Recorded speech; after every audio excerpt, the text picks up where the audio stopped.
반갑습니다. 아파트 사이클 연구소 소장 이현철입니다. 배짜입니다. 네, 반갑습니다. 네. 네. 소장님, 오늘은 이 이재명 후보에 대해서 얘기를 하려고 하는데요. 저번에 저희가 이재명에 대해서 부동산 정책에 얘기를 했었잖아요. 네. 근데 그때와는 달리 요즘에 다시 양도세 네. 중과 폐지 얘기를 했더라고요. 네. 네. 그래서 이 부분에 대해서 얘기를 하려고 합니다. 한시적 양도세 폐지 어떻게 보십니까? 그렇죠. 일단은 지금 갑자기 어느 날 갑자기 양도세 중과를 한시적으로 폐지하자. 네. 아니, 그냥 유예하자죠. 네, 네. 유예하자. 이런 얘기를 공약으로 지금 갑자기 네. 내놨습니다. 6개월 안에 팔게 되면 이제 양도세 중과되는 거를 100% 네, 완전 면제. 이제 네. 면제를 해주고 9개월 안에 하면 50% 감면을 해주고 1년 안에 팔게 되면 그 4분의 1. 네. 이렇게 한시적으로 양도세 중과를 좀 풀어주는 게 어떠냐. 지금 이런 공약을 내세우고 있어요. 꽤나 구체적으로 나왔어요. 그렇죠. 네. 정말 이게 효과가 있을까? 일단은 제가 봤을 때 예전에 사실 한시적인 양도세 중과를 안 했던 게 아니잖아요. 네. 2번 정도 아마 했던 걸로 기억을 네. 하는데 문재인 정부에서 양도세 중과를 한시적으로 유예했던 부분이 있었는데 그게 다 6개월 정도였어요. 네. 6개월 정도였으니까 이제는 좀 기간을 늘려서 6개월은 짧지 않냐. 6개월 동안에 어떻게 다 파냐. 네, 이제 네. 이런 얘기들이 많아서 네. 아마 이제 좀 머리를 써서 1년 정도로 시간을 주면 이제 팔 수 있지 않냐. 이렇게 이제 생각하는 것 같아요. 네. 이전에 그 부동산 정책을 얘기했을 때는 이 부분은 얘기하지 않았단 말이에요. 네. 근데 왜 갑자기 이제 와서 이런 얘기를 하는지 그것도 궁금해요. 그러니까 저도 그 부분은 좀 더 이해가 안 되는 부분인데 요즘 조금 행보를 보면 네. 우클릭 한다라고 하죠.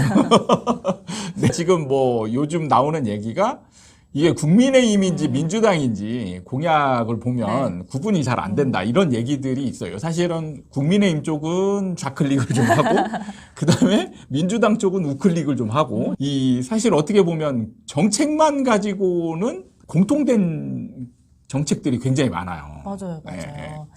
지금 뭐 그 재난지원금 뭐 이런 부분도 그 같이 네. 지원하자 네. 이렇게 얘기 나오고 있고 지금 이제 양도세 중과도 거의 뭐 비슷하게 이렇게 얘기를 하고 있는데 사실 원래 윤석열 후보 같은 경우가 이제 한시적으로 양도세 중과를 폐지하겠다 이렇게 이제 얘기를 했었습니다. 근데 거기에 사실은 뭐 완전 구체적인 내용은 없었어요. 이재명 후보처럼 이렇게 구체적인 건 없었는데 어쨌든 한시적으로 양도세 중과를 풀어주자. 지금 이거는 이제 공통된 의견인 것 같아요. 근데 여기서 저는 굉장히 좀 안타까운 부분이 있어요.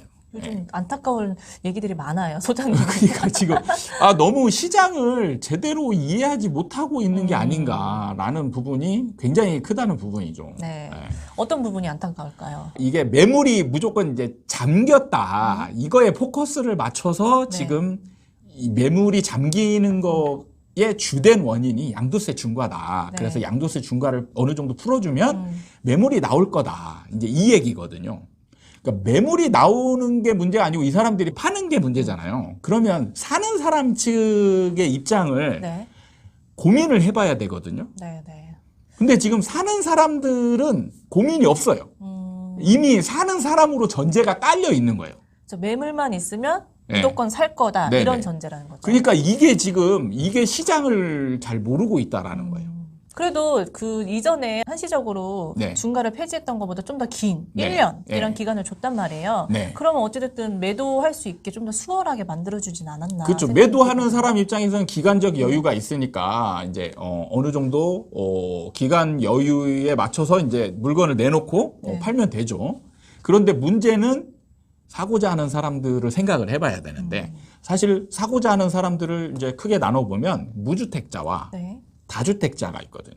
무주택자 입장에서는 사실 양도세 중과가 되냐 안 되냐 이거는 사실 의미가 없어요. 그렇죠. 무주택자에서 하나를 사면 1주택자가 되기 때문에 근데 지금 무주택자 같은 경우는 가격 부담 때문에 지금 약간 매수를 주춤하고 있는 상황이란 말이에요.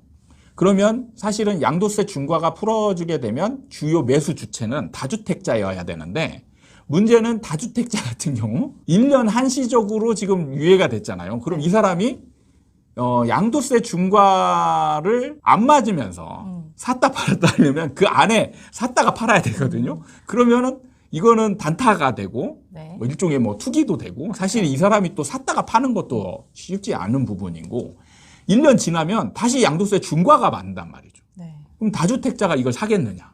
그러니까 살 수는 있지만 나중에 팔 수는 없는 그렇죠. 상황이 예, 발생하니까 어차피 매수세가 똑같은 상황, 네. 똑같은 상황에 접하게 된다는 거죠. 그러면은 매수자들이 네. 막 달려들어서 막 살 수 있는 지금 상황이 아닌 거예요. 1년 한시를 주면. 네. 그러면 매도자들이 팔려고는 하겠지만 그렇다고 여기서 살 사람이 없으니까 가격을 막 떨어뜨리면 되지 않냐.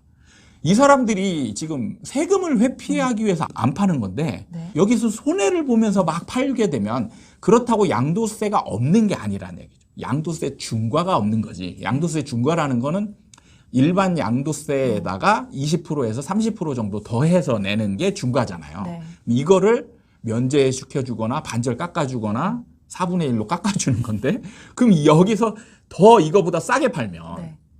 더 손해죠. 그렇죠. 그러니까 네. 이렇게는 팔기 싫고 사실은 큰 효과가 없을 거란 얘기예요. 네. 매물이 나올 수는 있지만 그 매물 가격이 절대 싸진 않을 것이고 그렇죠. 네, 살 사람 또한 이 양도세 중과를 피할 수 없는 사람들이기 때문에 네. 매물은 있어도 살 매수 그러니까 매수 주체가 적극적으로 이 매물을 사들일 매수 주체가 지금 없는 상황이거든요. 한시적으로 풀어봤자 네. 산 사람은 다시 양도세 중과가 된단 말이죠. 그러게요. 네. 이 사람들은 어차피 매수를 적극적으로 할 이유가 없어요. 살 사람이 없는데 그럼 막 가격 떨어뜨려 가면서 팔아야 될 이유가 없는 거죠. 그쵸. 지금이나 풀어주나 큰 의미가 없는 상황인 거예요. 6개월에서 1년으로 늘어났다 한데 네. 이 부동산 시장의 주체자인 매수자, 매도자한테 그렇게 크게 와닿진 않는 거네요. 그렇죠. 네. 굳이 이거를 왜 풀어주냐 이거죠. 그러니까 지금 완전 이거는 그냥 표를 얻기 위한 선심성 정책에 불과하다. 이렇게 평가할 수밖에 없어요. 구체적으로 좀 뭐 6개월, 9개월, 12개월 나와서 뭔가 진짜 좀 실질적으로 생각을 해서 네. 방법을 생각해낸 것 같다 했는데 들여다보면 전혀. 항상 네. 지금 문제가 뭐냐면 지금 시장을 분석하는 데 있어서 오류가 생기는 거는 항상 제일 중요한 게 뭐냐면 전제예요. 전제. 항상 전제라는 게 딱 기본에 깔려 있는 게 이게 전제가 확실하게 들어맞아야 예상하는 대로 이제 흘러가는데 전제가 이미 틀려버리면 그 다음에는 예상한 것이 완전 오류로 가는 거죠. 그러니까 지금 항상 다들 얘기하는 게 매수에 관한 얘기는 1도 없어요.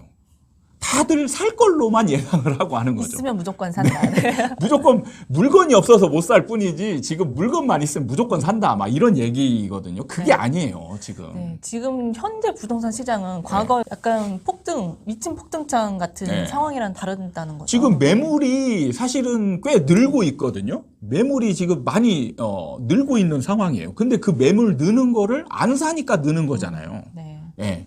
지금 매물이 잠겨서 뭐 시장이 오른다. 이거는 지금 이제 상황이 달라지고 있는 거예요. 매물이 늘고 있다라는 거는 양도세 중과에 의해서 매물이 잠겨가지고 시장이 더 오른다.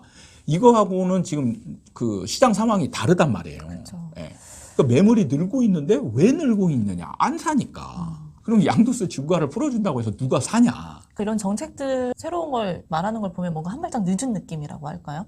지금 진짜 시장이랑은 전혀 상관없는 네. 약간 그런 내용인 것 같아서 저도 그러니까 좀- 이거를 정말 시장에 대한 고민을 정말 많이 하고 어떤 정책을 내놓는 게 아니고 사실은 지금 막 보면은 대선 국면이다 보니까 표를 얻기 위해서 막 어떻게 보면 좀 내지른 네. 듯한 그런 느낌이 많이 드는 아쉬움이 많이 있습니다.